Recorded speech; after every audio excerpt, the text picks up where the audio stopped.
Le FMI et la Banque d'Angleterre lancent un avertissement. Selon eux, l'intelligence artificielle serait en pleine bulle et si elle éclatait, ton épargne pourrait être touchée. Même si tu n'as jamais acheté une seule action de Nvidia ou Microsoft, dans cette vidéo, on va séparer le réel du récit, ce qui crée de la valeur aujourd'hui et ce qui relève du fantasme collectif. Et à la fin, je te donnerai 5 réflexes simples pour traverser cette période sans paniquer. Souviens-toi du début des années 2000. Internet promettait de tout changer, puis la bulle a éclaté. Mais les autoroutes du web sont restées. Et dessus, on a bâti Google, Amazon et tout ce qu'on utilise aujourd'hui, en 2025. La situation est différente. Les géants de la tech gagnent déjà beaucoup d'argent, donc on peut avoir une vraie révolution technologique et des prix d'action trop élevés en même temps. Les deux peuvent être vrais. Alors pourquoi parle-t-on de bulle?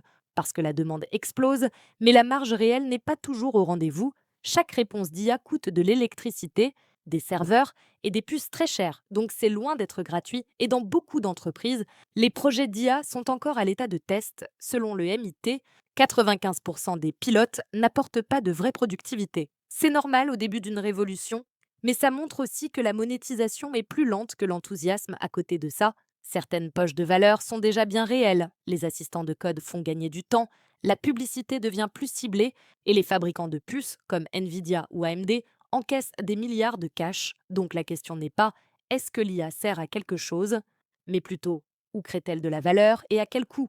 Tu as sûrement entendu parler des deals entre OpenAI, Nvidia, AMD, Oracle. Prenons un exemple concret. OpenAI a signé un accord avec Oracle pour des milliards de dollars de serveurs. Oracle achète des puces à Nvidia et Microsoft investit dans OpenAI tout en vendant Azure à Oracle.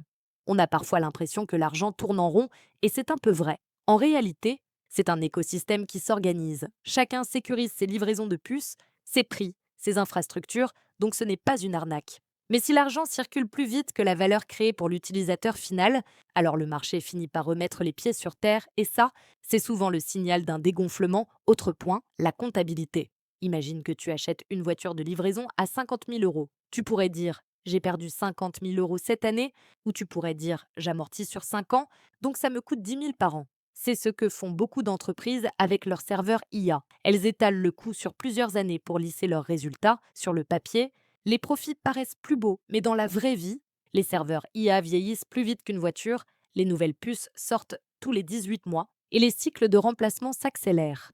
Tout ne devient pas obsolète en 2 ans, mais si on se raconte trop d'histoires, le retour à la réalité peut être brutal. Alors, est-ce qu'on se dirige vers une crise type 2008?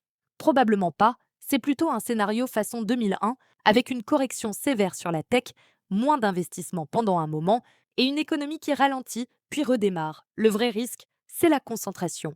10 entreprises pèsent 40% du S&P 500, donc s'il y a des soies, c'est tout le marché qui éternue. Mais au-delà des chiffres et des marchés, il y a un autre effet, plus humain. Plus on remplit Internet de contenus moyens générés par des machines, plus on redécouvre la valeur du vrai, du singulier, du créatif. Des labels sans IA apparaissent, des créateurs reprennent le pouvoir et même le hors-ligne redevient un luxe.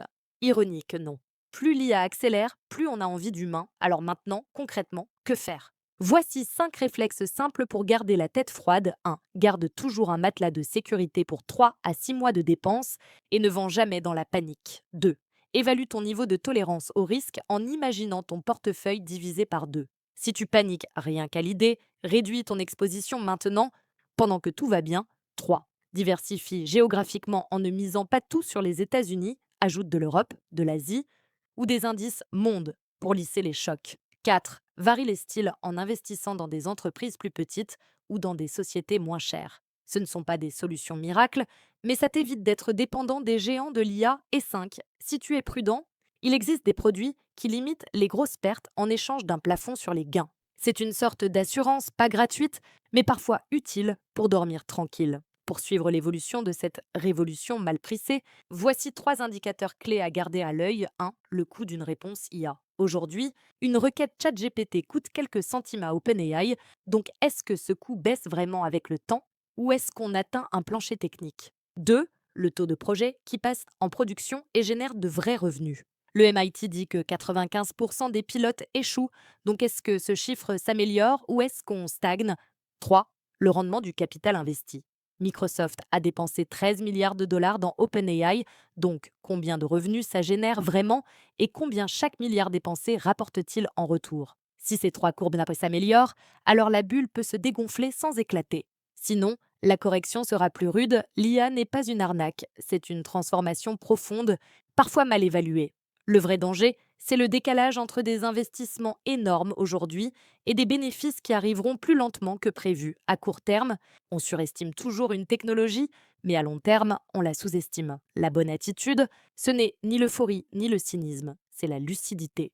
Construire pour tenir si ça casse, profiter si ça décolle, et se rappeler que le véritable pari, ce n'est pas la machine, mais notre discernement.